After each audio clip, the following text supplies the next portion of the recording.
Thanks, everyone. I will hand it over to the senator now. Sure. Well, good morning, everyone. Thanks for joining me here this morning. Yesterday, we spent almost 13 hours accomplishing what probably should have been accomplished in 15 minutes to a half hour, just approving a resolution to really set the parameters for how we're going to proceed in this trial. In the Clinton impeachment, a very similar resolution passed 100-0 unanimously, which basically set up a process like we're going to follow now, where the House is going to present their case over a period of 24 hours over the course of 3 days. Then the White House will be given the same time period, 24 hours over 3 days. Then there'll be 16 hours of questions from senators. Once we complete phase one, we'll pause and we'll ask ourselves the question, what additional information do we need before we proceed with the trial? So to me, that was a pretty reasonable approach under the Clinton impeachment, pretty reasonable approach for this one as well. For whatever reason, Chuck Schumer refused to negotiate with Mitch McConnell in good faith. And so we had a 13-hour spectacle where, let's face it, the House basically laid out their case over about a 13-hour time period. So not sure what new information they're going to be providing over the next 24 hours, but we'll see. But with that, I'm happy to answer any questions you've got. Senator, this is Adrienne Pedersen at Channel 12 in Milwaukee. I wanted to ask you, do you want to hear from witnesses going forward? Well, Adrienne, first of all, good morning. We'll determine that at the end of this first phase. We'll let the House put on its case. We'll let the President put on its case. And by the way, I've read both briefs. I don't expect to hear much new information other than what they've already put in the briefs. And then we'll be able to ask questions and we'll make that decision later.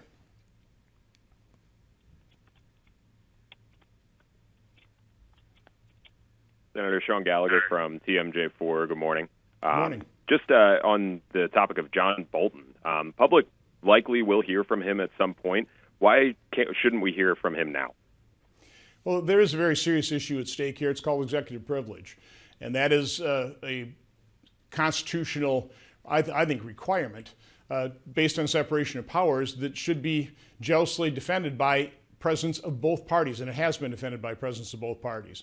So the fact of the matter is the House had their opportunity to call John Bolton. They chose not to. They decided not to go through the legal process to determine exactly where that line is in terms of what John Bolton is a high-level advisor to the President of the United States, what he can really talk to Congress about and what should remain confidential based on executive privilege. So I mean, that's something that if we were to call him and subpoena him, my guess is we'd have to go through that same court procedure and drag our proceeding out many, many months. The House was in a rush to do this impeachment. They did, from my standpoint, a pretty sloppy job. Now they want the Senate to do their job for them. And that's really what the argument was all day yesterday is, they're asking us to do what they should have done in a more thorough impeachment inquiry, which again, they just had a rush to judgment. They wanted to get this thing done before Christmas. Senator, obviously you have a lot of background on the happenings here. How can you participate in this impartially?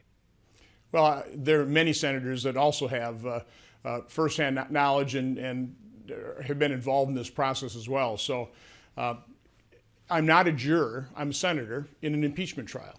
And so the people that elected me, the people I represent, deserve to have a voice and deserve to have a vote in this process. But from my standpoint, I think my firsthand knowledge makes me even more qualified to pass judgment on this. I've seen what was happening. I understand the motives. I listened to the president directly. So I certainly have a different perspective than the worst possible construction on the president's actions that the House managers put on this episode. So again, I have a completely different perspective on this. So will you be impartial in how you vote in this? Well, sure. Just like every other senator will be impartial within a partisan process. Thank you, sir. Senator, this is Tim Elliott from NBC 15 in Madison. I'm just curious, you mentioned in the beginning opening statement there that yesterday was a spectacle. I think you said 13 hours long. Are you frustrated with how day one went of the trial so far? Yeah, it is what it is. Again, it was just unnecessary. We should have voted for that resolution. It was obvious after Schumer lost the first vote that he was going to lose every succeeding vote. And so what we should have done is he should have admitted that further amendments are going to be futile, accept the judgment of the Senate, and then move on to allow the House to make its case. But the fact of the matter is, I think Democrats want a show trial here. They wanted one in the House, completely unfair process, a very flawed process, which is why their articles of impeachment are so flawed. I'm not sure we can repair those here in the Senate. And now they want to show trial spectacle here in the Senate. Hopefully that will not continue. Jason Calby with Fox 6 in Milwaukee. You had mentioned, the protocol here will allow for you guys to decide later whether to call witnesses, but it seems like you're already shutting the door on calling John Bolton, talking about that long legal battle that would ensue. Are you closing the door on calling witnesses at this point? No, I'm just laying out the practical reality. One of the things, Jerry Nadler, when he finally got up after midnight and basically accused senators of being complicit in a cover-up, he certainly didn't help his case. But what was interesting is the president's attorney pointed out that Chairman Nadler had made the statement earlier that we should never, ever have a partisan impeachment. And yet that's exactly what the House has delivered into our laps here. Why? I mean, they talked about how dangerous and divisive that'd be for our democracy, and yet that's exactly what the House has done here. So now we've got to deal with this. Do we want to continue to string this divisive and partisan impeachment out for months, doing the job that the House should have done? That's, I think, the real question here. It's not whether it's right or wrong, whether we need to hear more testimony. It's whether we should drag a completely flawed and pretty weak case on for months and months. Senator Johnson, this is Torian with Spectrum News. You said at the beginning of this call that Chuck Schumer refused to negotiate with McConnell under good faith. But we saw yesterday some changes to his rules came after a few Republican senators disagreed with a speedy trial, 2 days worth of 24 hours of testimony. A lot of Democrats said that's a way of burying some of the arguments Democrats are trying to make against the president. Do you agree with those changes? And what's your response to Democrats saying that McConnell was trying to bury the important parts of this trial? Well, so what I think Leader McConnell is trying to do is just lay out the same process, the same resolution that under Clinton they had 24 hours. Now, neither side even came close to using that amount of time. I think it's somewhere around 12 hours on each side. So nobody expects, I'd be shocked, I'd be pretty bored if both sides take full 24 hours. And so all McConnell was trying to do is get Schumer to come to the table and say, listen, let's confine this to 2 days, pick the number of hours. But because Schumer used that against McConnell, saying, he's trying to bring testimony in the wee hours of the morning, which, by the way, that's exactly what the Democrats did themselves last night. It was a pretty well consensus during lunch in our conference to say, let's just pass it over 3 days. Let's not give them that talking point. It's ridiculous. Again, I'll be shocked if either side goes beyond 12 hours.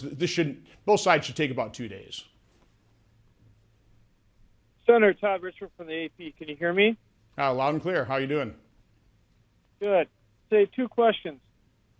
Would you support removing the president from office based on the abuse of power article, and will you support removing the president from office based on the obstruction article?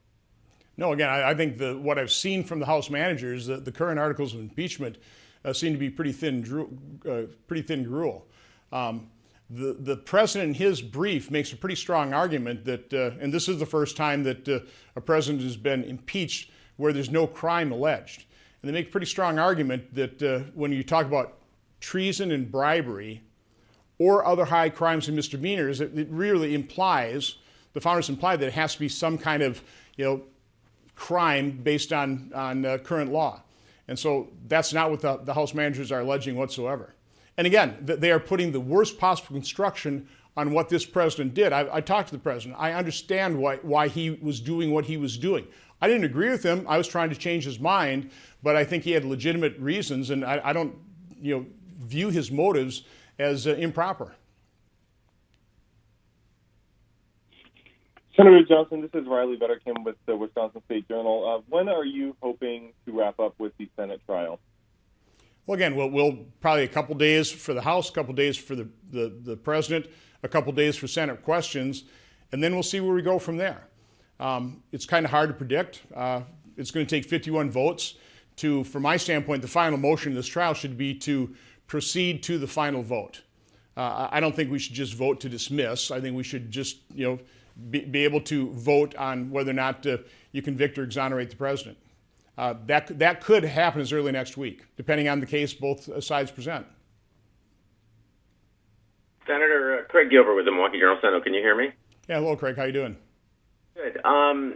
You suggested that the Senate shouldn't have to go beyond the evidence and materials the House has already gathered, but Representative Schiff argued yesterday that there's no precedent in past impeachment trials that suggests that only evidence, gathered by the House should be admissible in the Senate trial. What's your response to that?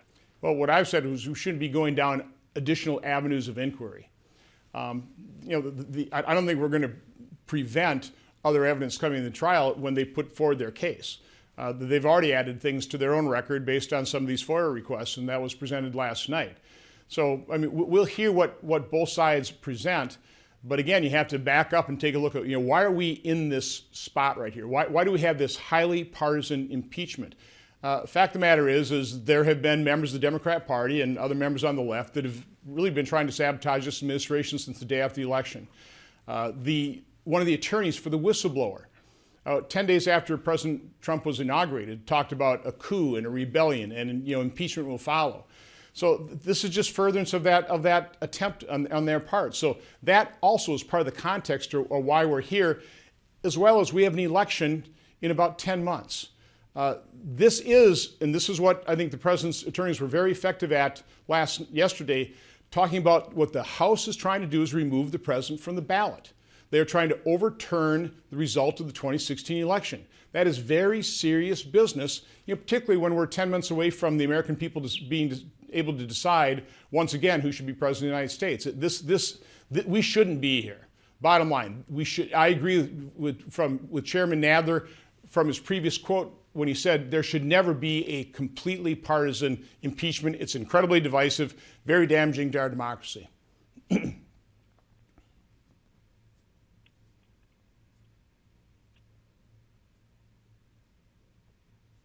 Senator Dan Kuchek from 27 News in Madison. The most recent Marquette polls show voters' attitudes towards impeachment haven't really shifted much. Do you think there will be things that will come out as the impeachment trial is underway that will shift those attitudes? I doubt it. And it's really kind of what's very unfortunate about this moment in history is we are such a divided country, and the division lines are hardening. And I hate that fact. From my standpoint, what I've been trying to do as Wisconsin's United States Senators, I've been trying to find areas of agreement. Problems that we all acknowledge are an issue, and then try and find bipartisan solutions. That's why, as chairman of my committee, we have had signed into law over 100 pieces of legislation. One of the premier ones from my standpoint is right to try. So I will continue to try and do that, and that's why I keep going back to what Chairman Nadler said in a previous life, I guess, that we should never put forward a partisan impeachment, but that's what we're dealing with right now. It's very unfortunate. Senator, you had said that you understood why the president was doing what he was doing, but you didn't agree with him. Can you elaborate on that? You tried to Sure. talk him out of this? So again, beginning with my meeting with the president in the Oval Office on May 23rd, where he primarily talked about the corruption, which everybody acknowledges. That's why President Zelensky won with the 73% mandate, is the endemic corruption within Ukraine, which is a very serious issue. But also then following up on my phone call with him on August 31st, where he also talked about, as he's been talking about consistently as a candidate, the lack of European support for their own defense and for people in their own backyard. And so those were the two very consistent reasons that I heard the president repeat. And when I asked him, now I'm the one that prompted, Mr. President, I talked to Gordon Sondland yesterday, is there some kind of arrangement where if Ukraine does something, you'll release the funding? He immediately and adamantly and vehemently said, no way, I would never do something like that. So again, just person to person, based on his responses, is believable. That's what I believe his motives were. I know the Democrats put the worst possible construction, put the worst possible motives, but I think most Americans are highly skeptical of any foreign aid. I support it. I support, and so does the president. He provided lethal defensive weaponry. He sold them Javelin missiles when President Obama did not. We authorized it under the Obama administration. Obama refused to give them lethal defensive weaponry. This administration did. But this administration also was looking at foreign aid across the board. There was something like $4 billion worth of foreign aid that was being questioned by the bean counters at Office of Management and Budget. I know those guys too, that they don't want to misspend American dollars. So it's a very legitimate concern the president had on corruption. The fact that he wanted to prod our European partners to do more.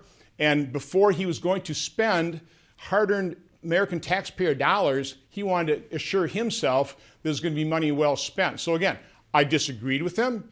In the end, he ended up agreeing with me and others, and the funds flowed. I mean, that's the other part of this story is he actually released the funding. So where's the issue? This was a short-term, a very short-term hold that even Ukrainians said didn't really affect anything. They had the javelins. So this has been blown so out of proportion, and it has now resulted in a partisan impeachment that Nadler said we should never engage in. So, I mean, that's where we're at, and I still think it's very unfortunate.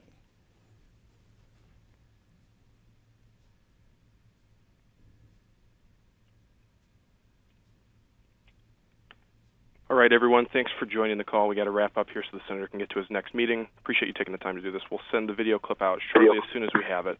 Have a good day, everybody.